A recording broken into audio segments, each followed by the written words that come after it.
오늘 보는 이 시편 25편은 다른 시편들처럼 아름다운 시입니다. 그런데 이 시를 읽다 보면 무언가 통일되어 있지 않다는 그런 느낌을 받게 됩니다. 찬양하다가 간구하고 그러다가 갑자기 용서가 나오고 탄원을 하고 무언가 통일되어 있지 않는 느낌을 갖게 됩니다. 그런 이유는 이 시가 다른 시들과 달리 히브리어 알파벳 순서에 따라 써졌기 때문입니다. 영어로 친다면 1절을 A로 시작하고 2절은 B로 시작하는 그런 식입니다. 알파벳 철자 순서로 그렇게 이제 순서에 맞는 그런 단어들을 선택해서 쓰다 보니까 아무래도 보통의 시처럼 통일성을 갖기가 어려웠던 것이죠. 그러다 보니 갑자기 그 내용이 바뀌는 듯한 그런 느낌을 받게 됩니다. 그럼에도 이 시에는 일관된 주제가 있습니다. 그것은 하나님을 의지하고 하나님의 인도하심과 돌보시는 은혜를 간구하는 것입니다. 표제에 보면 이 시가 다윗의 시로 나오는데 다윗은 그가 신뢰하는 하나님의 성품을 아주 놀라운 그림으로 표현하고 있습니다. 하나님의 선하심에 대해서 하나님의 변함없으신 사랑에 대해서 노래하고 있고 하나님의 신실하심과 긍휼하심에 대해서 찬양하고 있으며 하나님과의 친밀함을 간구하고 있습니다. 그래서 한 절 한 절을 보면 참 아름다운 고백과 찬양이 담겨져 있습니다. 그래서 우리가 다 나눌 수는 없겠지만 오늘은 특별히 기도에 대한 부분들을 이제 볼 수 있는데요. 먼저 1절을 보면 이렇게 노래하고 있습니다. 하나님 여호와여 나의 영혼이 주를 우러러 보나이다. 나의 영혼이 주를 우러러 보나이다. 이 구절을 원어에서 직역을 하면 나의 영혼을 주님께 들어 올립니다 라는 그런 뜻입니다. 나의 영혼을 주님께 들어 올린다. 무슨 뜻일까요? 이는 이제 히브리 사람들이 기도할 때 손을 드는 것을 말합니다. 우리가 이제 기도할 때 손을 들 때가 있는 것처럼 유대인들 역시 기도할 때 손을 들고 기도할 때가 많습니다. 이것을 나의 영혼을 주님께 들어 올린다는 것으로 표현하고 있는 것이죠. 기도할 때 손을 드는 이유는 두 가지입니다. 첫째는 하나님을 찬양하거나 도우심을 구하면서 의지할 때, 즉 하나님을 찬양하고 은혜를 간구할 때 손을 듭니다. 두 번째는 하나님께 나를 드리고 나의 삶을 드리는 서원을 할 때 손을 듭니다. 여기서는 두 가지 다 나옵니다.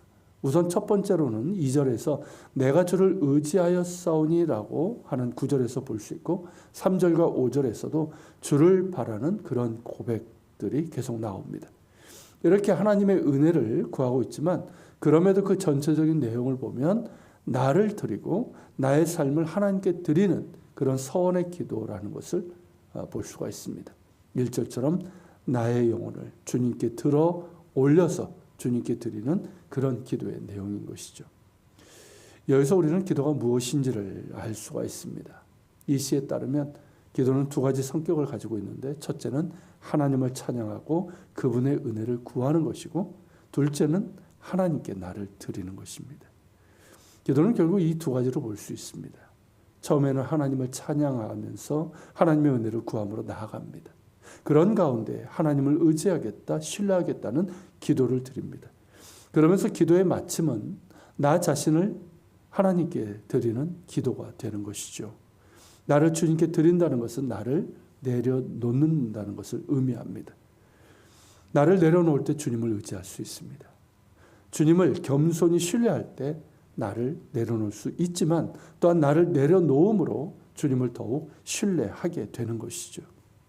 예수님의 겟세마네 기도가 대표적인 예입니다. 예수님께서는 처음에는 십자가를 앞두고 자신의 고뇌와 괴로움을 토로하면서 아버지의 도우심을 구했습니다. 할 수만 있거든 이 잔을 내게서 지나게 하옵소서라고 하시면서 말입니다.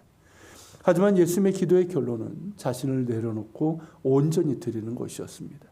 그러나 나의 뜻대로 마시고 아버지의 뜻대로 하옵소서. 내려놓음의 기도이고 순종의 기도입니다. 이러한 기도가 우리의 기도 가운데도 있기를 바랍니다. 우리의 기도 가운데 하나님을 찬양하고 그 은혜를 구하면서 주님을 겸손히 신뢰하며 의지하는 그런 기도를 드릴 수 있길 바랍니다. 그러나 우리의 기도의 결론은 우리의 기도의 마침은 언제나 주님께 나 자신을 내려놓고 온전히 나의 모든 것을 하나님께 드리면서 주님의 뜻을 구하고 순종하고자 하는 그런 기도가 되어야 합니다. 하나님을 향한 겸손한 신뢰와 내려놓음과 순종의 기도, 이런 기도가 하나님께서 기쁘시게 받으시는 기도이고 하나님의 뜻이 이루어지는 기도가 될 수 있습니다. 또한 우리는 이 시에서 기도에 대해서 한 가지 더 배울 수 있습니다. 이 시는 처음에는 자신의 문제에서 시작됩니다. 하나님도 나의 하나님으로 시작합니다. 당연한 것이긴 하지만요. 그러나 3절에 보면 주를 바라는 자들로 확장이 됩니다. 즉 나에서 너로, 나에서 그들로 확장이 됩니다. 그리고 마지막 절은 이스라엘을 모든 환난에서 속량해 달라는 간구를 합니다. 나로 시작된 기도가 공동체로 확장되고 있는 것이죠. 기도는 이런 확장성이 있어야 합니다. 기도는 나의 문제로 시작하지만 언제까지나 나의 문제만 머물러서는 안 됩니다. 내 문제에서 다른 사람에게로 넓어져야 되고 공동체로 확장되어야 합니다. 즉 중보 기도로 확장되어야 하는 것이죠. 하나님이 찾으시는 사람이 있습니다. 예배자를 찾으시고 중보 기도자, 그리고 깨어 있어서 영적 전쟁을 할 수 있는 사람입니다. 그 중에 중보 기도자는 어떤 사람일까요? 다른 사람들을 위해서 기도하고 잃어버린 영혼들을 위해서, 또 교회 공동체를 위해서 기도하고 나라 민족을 위해서, 열방을 위해서 기도하는 그런 사람입니다. 그러면서 하나님의 나라와 의를 구하고 하나님의 뜻이 이 땅 가운데 이루어지기를 구하는 사람입니다. 그런 사람을 하나님께서 찾으신다는 것이죠. 우리 모두가 하나님이 찾으시는 중보 기도자들이 될 수 있기를 바랍니다. 그런 기도를 드리는 사람에게 하나님께서는 4절처럼 주의 도를 보이시고 주의 길을 가르쳐 주십니다. 5절처럼 주의 진리로 지도하시고 교훈하십니다. 그리고 가장 큰 은혜는 14절입니다. 여호와의 친밀하심이 그를 경외하는 자에게 있고 그의 언약을 그들에게 보여주시는 이 은혜입니다. 여호와의 친밀하심이 그를 경외하는 자에게 있다는 이 말은 다른 의미가 아닙니다. 정말 하나님을 사랑하고 경외하면서 온 마음으로 기도하고 하나님의 뜻을 구하면서 중보의 기도를 드리는 사람에게 하나님께서 가까이 하시고 당신의 뜻을 보여주신다는 것입니다. 당신의 마음을 보여주시고 부어주신다는 것이죠. 이렇게 기도할 수 있다면 얼마나 좋을까요? 하나님이 찾으시는 사람, 중보 기도자들로 우리가 주님 앞에 설 수 있기를 바랍니다. 나의 문제를 뛰어넘어서 다른 사람들을 위해서, 교회를 위해서, 나라 민족을 위해서, 열방을 위해서, 주의 나라와 의를 위해서 기도할 수 있기를 바랍니다. 하나님 앞에 나의 모든 것을 내려놓고 오직 하나님만을 겸손히 신뢰함으로 나아갈 수 있기를 바랍니다. 그런 가운데 하나님께서 주의 길을 가르쳐 주시고 보여주시고 주의 진리로 지도하시고 교훈하시고 무엇보다 하나님의 친밀하심을 우리에게 보여주시는 그 은혜가 우리의 기도 가운데 임하시기를 축원합니다. 같이 기도하겠습니다. 사랑하는 주님, 우리가 다윗의 기도에서 또한 기도를 배웁니다. 내 문제로 시작하는, 그래서 주님 앞에 정말 간구하고 하나님을 찬양하면서 주의 은혜를 구합니다. 그러면서 주님, 결국에는 나를 내려놓고 주님께 나를 올려드립니다.